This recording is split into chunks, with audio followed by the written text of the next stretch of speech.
జయము జయము మన భారత మాతకు జయము దిగ్విజయము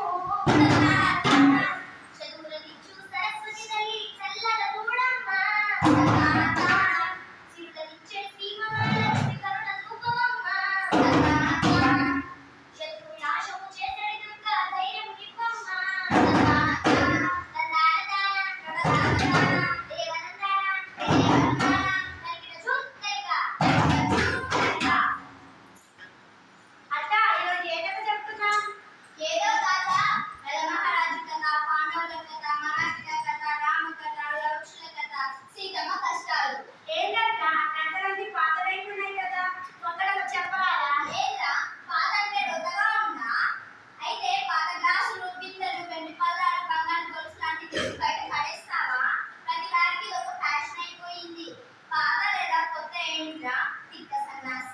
ఇప్పుడు కొత్త కొత్త అన్ని అరుస్తున్నారు కానీ ఈ కొత్త పాతలోనే గడ్డ పుట్టింది.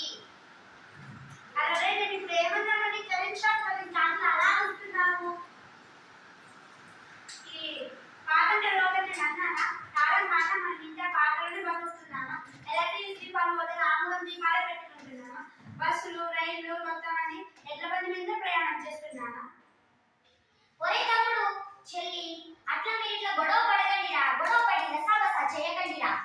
తమ్ముడు అన్నట్లు ఈరోజు మనం కొత్త కథనే చెప్పుకున్నాం. అమ్మయ్య మంచి పని అయిపోయింది.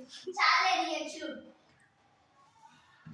ఈరోజు మనం చెప్పుకోవాలి కదా సీత ఇష్టాలు.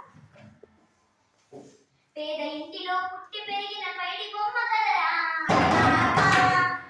చదువు సంధ్యలో పేరు పొందిన చక్కనమ్మ కదరా,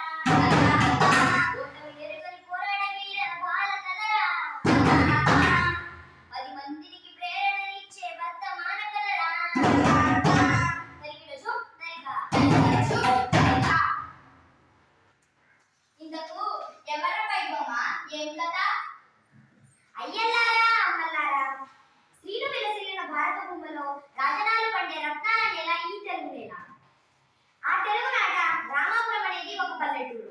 ఆ పల్లెలో శివయ్య గౌరమ్మ అనే ఇద్దరు దంపతులకు పుట్టిన తొలి సంతానమే సీత.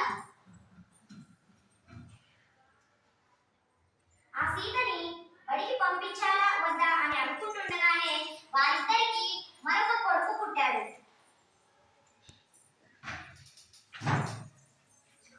ఇక్కడితో సంతానాన్ని ఆపేద్దామా లేదా వద్దా అని అనుకోని లోపే మరో కూతురు పుట్టింది. ఆలస్యం అమృత విషయం అంటే ఇదేనేమో. నువ్వు నోరు మూస్తావా మీయవా? నోరు మూస్తే కాలం పోయిందక్క. ప్రశ్నించేవాడు ఉత్తముడు, మాట్లాడేవాడే మంచోడు. తర్వాత కథ వినండి. ఊట గడవని తల్లిదండ్రులకు పాటలు ఎక్కువాయే, పంటలు పండగ పొట్ట నిండగా కష్టం ఎక్కువాయే, గంగదియ తల్లి నాలుగు భార్య భర్తలాయే, భార్య భర్తలు కూలి నాలితో బతుకునిచ్చడాయే,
పాటలతో పాటు మంచి మంచి కథలు సూత్రులు చెప్తారు, ఆట ఆడిస్తారు, పాటలు పాడిస్తారు. బడిపిల్లలని తమ సొంత బిడ్డలా పట్టించుకుంటారు. అవును తమ్ముడా, శ్రావణి కూడా అటువంటి టీచరే. ఆ మా ఊరికి రాగానే ముందుగా చేసిన పని బడికి ఉన్న పిల్లలు ఎవరెవరు బడికి వస్తారు